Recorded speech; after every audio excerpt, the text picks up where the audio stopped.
नमस्कार, माझं नाव विराज आहे. मी इयत्ता 9वीतील न्यू इंग्लिश स्कूल शाळेत शिकणारा विद्यार्थी आहे. माझी एक आयडिया आहे की जर आपला एक दात पडला, लहान मुलांचे जसे असतात तसंचा एक दात पडला तर ते काय करतात, दातांना जीभ लावतात. त्यामुळे काय होतात, ते दात वेगळे वाकडे येतात आणि त्या माझ्यासारख्या दातांमध्ये फट्या पडतात.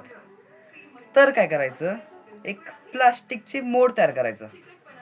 त्यात तो मोड असणार ना, मोल्ड, त्यात 3 दातांचे हे असणार, साखळी टाईपमध्ये असणार.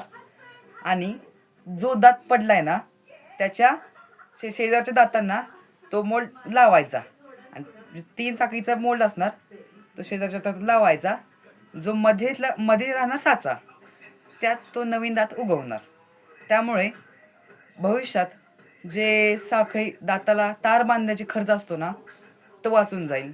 नंतर ते दात वेडे वाकडे असतात ते कारण मिटून जाईल. हे एक छोटी आयडिया आहे. माझ्या या आयडियाला अप्रिशिएट करा.